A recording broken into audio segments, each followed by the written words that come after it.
Welcome to the Abraham Legacy Podcast. I am the oldest daughter of Nathaniel and Jean Abraham.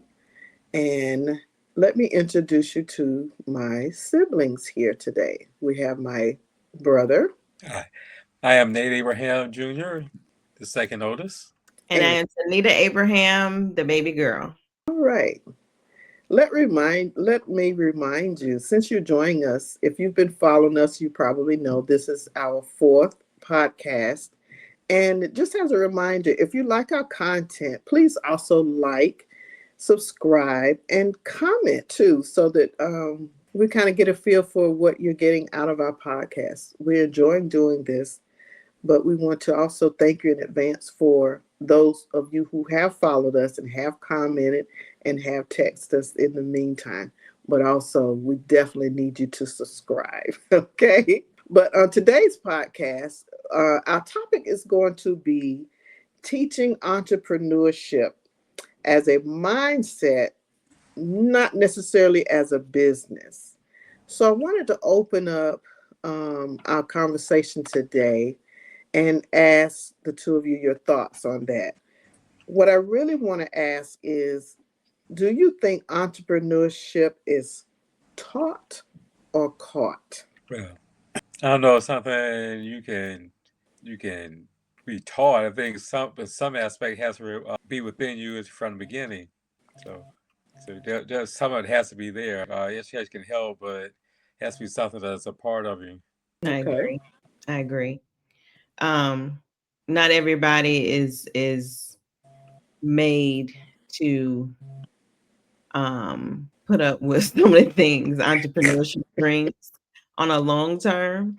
I'm kind of glad, and for that reason, I'm grateful for the side hustle era that we're in, because it at least gives you an extra way to make money in this environment. But to withstand certain things, I think it's easier when you at least catch it from having the experiences before you um, walk that path. So it helps you kind of give a visual of what it's going to be. And even if it's not the same way, someone else kind of go through it and survive. It's a lot that goes with the entrepreneurial mindset piece. But I was thinking back to when I was in high school quite a long time ago, and they used to teach trades, like plumbing and being an electrician, or, women who were hairstylists. Those were considered trades, but they were not taught as something you could turn into a business. That's true. So I don't think we as a people, I think we didn't see it as a business. We just thought it as work, a job to do. So how do you see that has transformed over the years as each generation becomes more and more educated? How do you see that transforming into possibly a mindset to one become a business owner as well as maybe an entrepreneur? I think that goes along with the internet. I mean, more information, the more, going back to what I said, the more exposure. So you're right, because I mean we had both of those when I was in school too. And the trades was to get you into working in the salon for somebody, or the uh, warehouse factory for somebody else, but not necessarily if you would do it for yourself. Um, but there was one class that most people didn't even know that I was in, that mama was over. For example, that led to like FBLA, and at the time for me it was DECA. Um, Now, that gave now you, go ahead and explain what those were, because not everybody's gonna know. yeah, because it might not be around. FBLA was Future Business Leaders of America. Hmm. DECA, no, I was in both. DECA was I can't remember I exactly, can't remember what that is too. Okay. but it was teaching business ownership, and that was my senior year. But it was kind of also in the fashion merchandising realm, but it was pretty much just kind of, they were both the same: leadership, ownership, things like that. It might not even been designed for that, but the teacher that was teaching it was all on you having the potential to own and do it yourself type thing. So, but I think that class probably, I don't even think that class lasted too much longer after us, because it was more of kind of a trend, but it wasn't put out there for kind of the purpose that it is today. Maybe about 8 of us in that class, but it definitely exposed us to different things. I would be interested to see if they still have those organizations around today. Not as much needed, because now the exposure, everyone's talking about their own thing. And Yeah. I wonder too if it could lead possibly back to, because could it have been that we were on a path? Because back in our days, for y'all that don't know, Tanita is maybe about at least 10 to maybe 15 years younger than my brother and I. And so we had home ec classes. They taught how to sew, how to cook, and things like that. And so in actuality, they've taken those things out of school, but it was actually teaching us how to be somewhat independent. Had we had a touch of that, even the more added to, how to make it a business, how many more of us probably would have become seamstress, like I said, hairstylists, restaurant owners because you love to cook, or professional chefs and those type of things.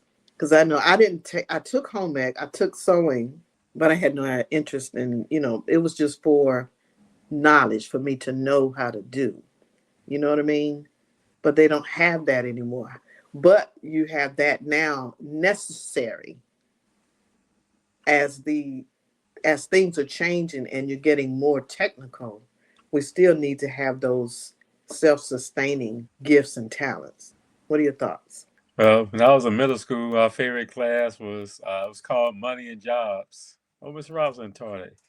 Anyway, classes you learn how to pick stocks. You learned you could do assignments or projects or reports to earn money. So the purpose of the class is to see how much money you can make, uh, whether it's picking stocks, whether it's doing jobs, all sorts of stuff. Learn how to keep a checkbook and write checks and everything. So it was an interesting class, and the purpose of the class is to see how much money you accumulate by the end of the semester. So it was a fun class, and we also especially the stock picking part. So and we learned how to make money in the stock market. So it was fun, and we learned a lot. I got an A in the class, so I was happy with was it. that But Keenan? huh? That was at Keenan? No, it was at Fairwall. Farewell No, Middle. it was 8th grade. I don't think they was following the rules, because they weren't supposed to be teaching. That wasn't in anybody's curriculum back then. Well, it was when I was in 8th grade. Interesting. Yeah, it was fun because the guy who taught the class also owned a travel agency called Robinson Travel. And so he was an entrepreneur, and the teaching was his way of. That's what I was like. That's not, because that's definitely not in district curricular back then. I know it wasn't in before me, and then, you know what I mean, took it out. Well, we grew up in District 1. You were in District 2, so. Right. Which, if you think about it, don't you think of being District 2, we would have had that curriculum? But yeah, well, it was a fun class. So we learned a lot. Everything from keeping a checkbook, writing checks, buying stock, side hustles. So we taught a lot. First time I heard this story. Yeah. Well, you were 2 when I took that class. So. I never heard you talk about stocks before. Well, when I was in that class, I was in 8th grade. You were what? 2? You could have talked about it before today, 40, 50 years later. But it never came up. all the times I've been in the stock market, it never came up. No. Carry on. You know what? I remember that class. I don't know that I took it. But that's interesting how the curriculum has changed over the years. You know, they say if you don't want to learn or you do want to learn, you put it in a book.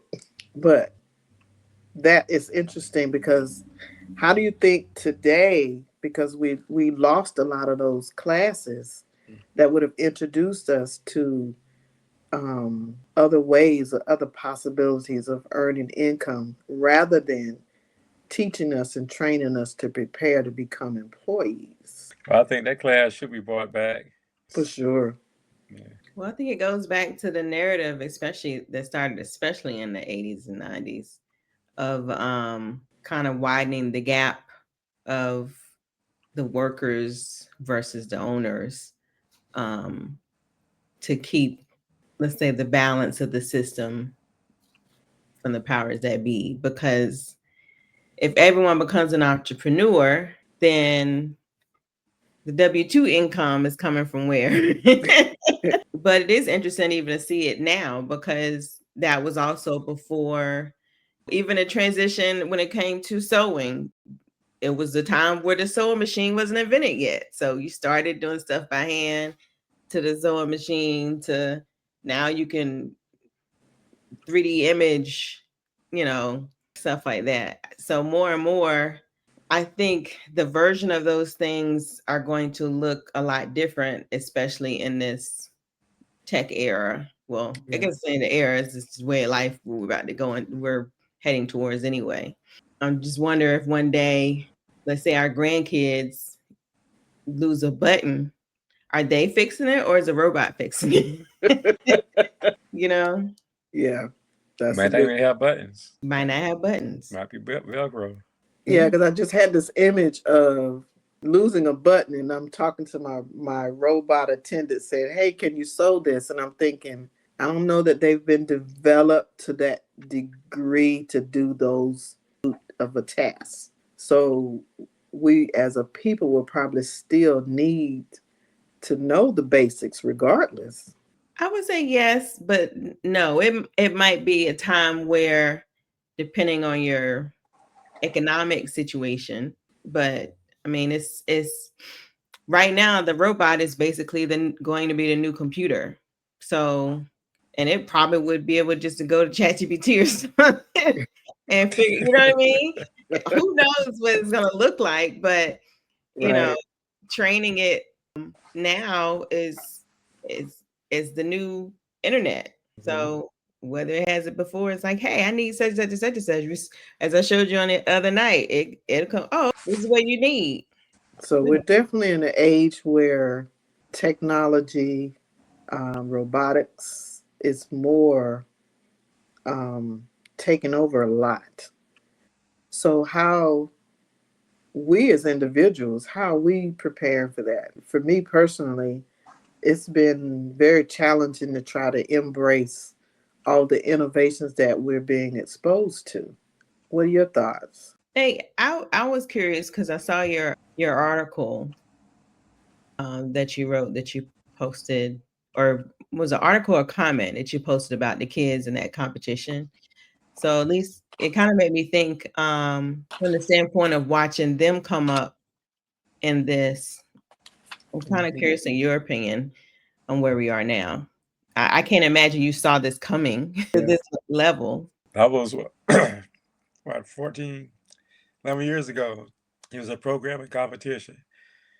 And like I said, she put together, found out last minute, so you put together a team, and they were only high school team there, and they were only a team with mostly black kids, and most other kids were Asian.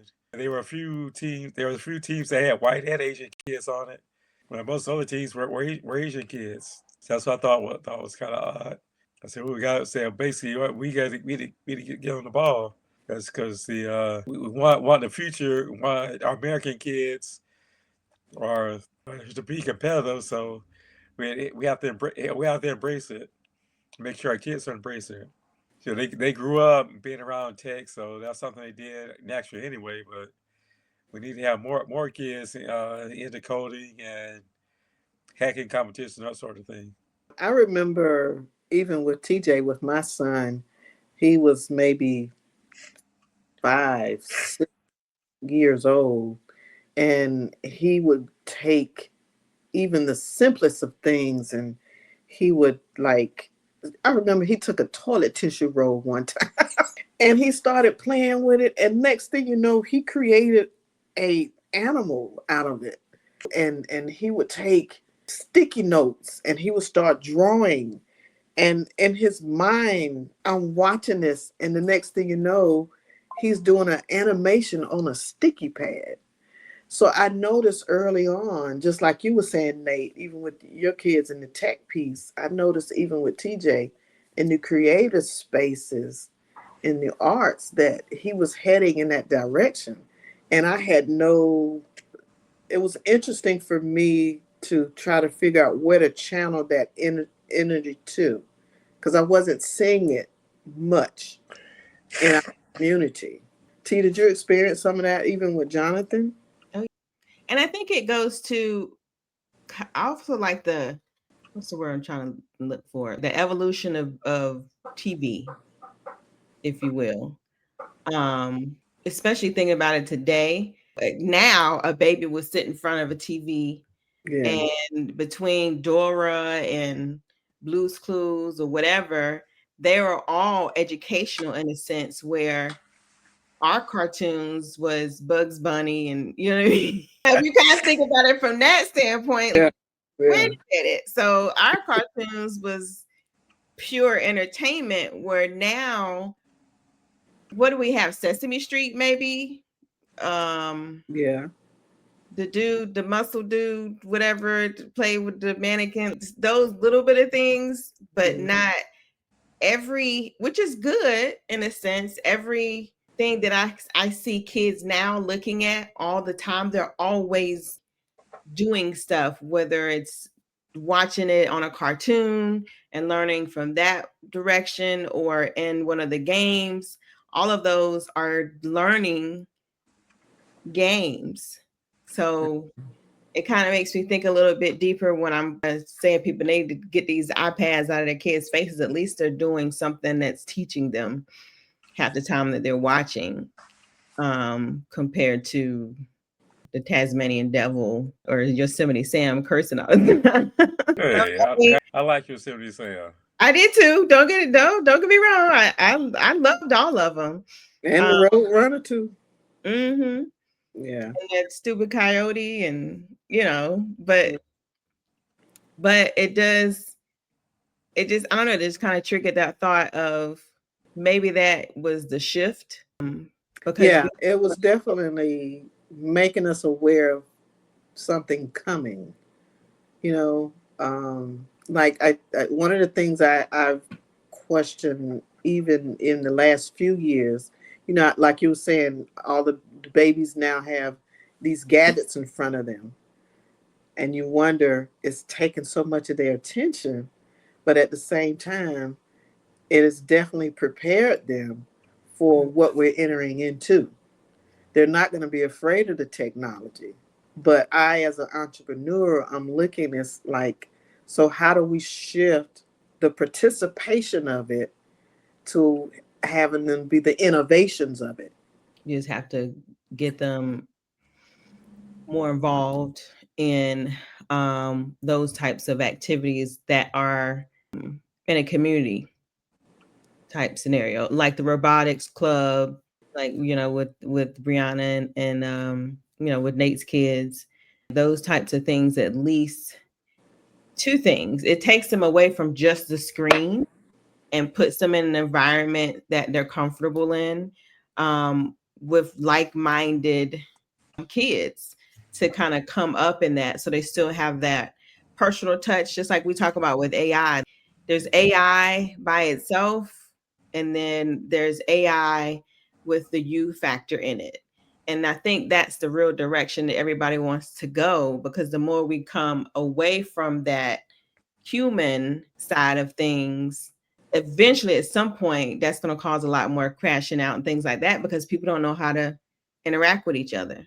So if you see something, even though you like, I have a friend of mine, I'm sure all of us had issues with our kids playing video games too much or sneaking to play video games, whatever. But at this level, that actually is a way to make money. So if they're not doing anything that's illegal per se, at what point do you stop complaining about the way they make money versus nurturing that to support them to make money in what they like to do? It's an interesting decision to figure out because it's foreign to us. I remember once, we were sitting in church, and kids were passing the program back and forth, writing on it. And Christian was on the choir stand, so I was sitting there getting mad. They didn't paying attention. Finally, I reached over and I snatched the program, grabbed it, I looked at it. They were giving each other math problems to solve. I couldn't do anything in math. So I just held my head down. I passed it back to him. I didn't say anything about it. And they probably were just laughing. I was like, okay, that's different. But yeah, these kids are different. They were just giving each other math problems to solve in church. I even noticed as you hear, I don't know if y'all have heard them on the phone. Even now, every now and then I'm like, what you doing? Who you talking to? I'm talking to Bree. Oh. And they're in there working on something instead of, I didn't know, what was going on. The whole time he in the room for hours and hours, I'm thinking he playing a video game or whatever, just what you normally would. Now that they're kind of working together more, they're working. Yeah. And researching and all. But the blessing in that is that's their community again. And stuff far beyond anything we can do, because they have computer language arguments. Yes. Mm-hmm. Like, what the heck y'all talking about? Yeah. I just gotta stay out of it. Me too.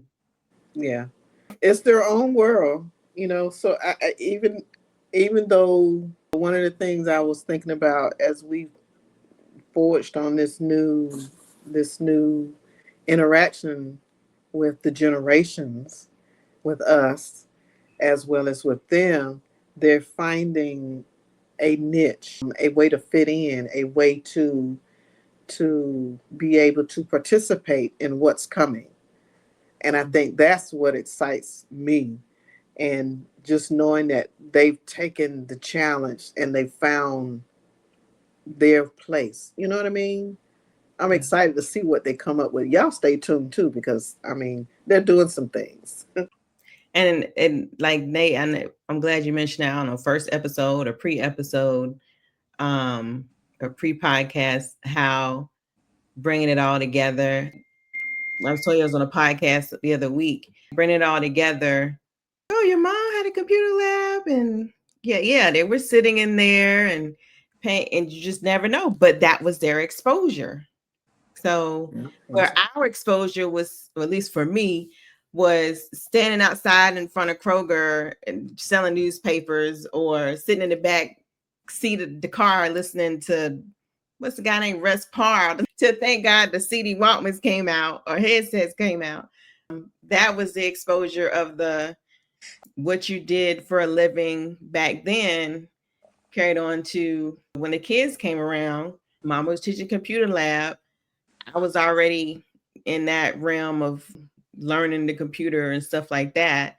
So they saw things differently than we did, to see the importance that I didn't see. If we would have had a robotics team where Jonathan was in school, he probably would have been on it. But he did have the debate team and got into that. Ironically, everybody thinks he's quiet. But going back to kind of bringing everything forward to now, like Nate, like he said, it only makes sense to, once you realize that, to say, we need to nurture this, because who knows mama's thoughts and visions that she just never had the opportunity or never thought to share, and why she was pushing that. Because mama was in love with our kids. It was not, she had to see them once a week. I don't care where you were. These kids is gonna be at the house with us. And who knows what she could have seen or thought, or it could have been even more than just her doing that to have something to do to teach seniors computers. It might have been deeper than that. So looking at it from that standpoint today, like we said, getting our kids to have those conversations of like, look, it might not even be a choice as to whether or not, even if you're not an entrepreneur, but you have to have a business mindset in the next, what's coming in even the next 5 years. It's important. So I guess based on how the conversation has unfolded, on the one hand, entrepreneurship as a mindset sounds like it's more caught than it is taught. And when I say caught, it's exampled, it's modeled, and it's the parent's responsibility. One is to see it, recognize when they're doing things maybe different from you, but how to channel that energy that continues to affirm that in them. So then it's caught, and then it becomes taught as we continue to affirm it. I think it goes, part of growing up, exposing different things and letting them see it and nurture it. And let's say one of the major aspects of entrepreneurship is problem solving, learning, thinking differently, thinking different ways to solve problems, get them accomplished. So one of the things, I think I really look back off and happy about was when they were in elementary school, they joined there's the school's Odyssey of the Mind team. And that's probably, and basically, basically the whole thing is you get a team of 6 kids and they give them a problem. They have to creatively solve it and build something and show how they solved it and put a skit to it. So they learn. So yeah, the problem solving part of entrepreneurship starts early, and that's something you should nurture. As you should nurture when they're little, because both Nathan's team and Amber's team basically won their state titles. They had to go to the world finals. So that was good. That was exciting. But the problem solving starts early. Would you say that you saw, like, at what point did you say, or do you remember a certain event or, I don't know, situation where you saw the kids together or overheard them or saw something in them to say, this is the direction I need to nurture and move on? No, just kind of follow them and kind of see what they're interested in, and like I said, nurture it. And sometimes they'll be interested in something for a while, then they'll come find something else. But basically, have to kind of let them explore the interest in a little bit of everything, and then find out that's how they find their purpose, their things that they really like to do. So that's how how it goes. I would agree too. But it also leads to the fact that the parents need to be engaged in it and to not stifle it, because sometimes a parent will have an idea of what they want their kid to do or to be, and not encourage what they're naturally displaying that they like to do. I think it becomes to be a balancing act. But like you said, as you continue to nurture that, and as they continue to display the interest in that, then they'll eventually find their lane. The whole point is for them to find something that they can claim as their own, that makes them affirms who they are and possibly who they want to become. And then putting examples before them, even if it's not you. I think that's the primary. That makes sense. Okay. All righty. Well, that is it for this episode. Once again, we want to remind you, if you would subscribe, we would appreciate your subscribing. We also would like you to like the podcast and share the podcast with other people as well. Any ideas you may have that you might want us to discover, or any questions you may want us to answer, please put those in the comments as well. But once again, we want to thank you for joining us on the Abraham Legacy podcast, and we look forward to seeing you again soon. Hit that like button. Hit the subscribe. Yes.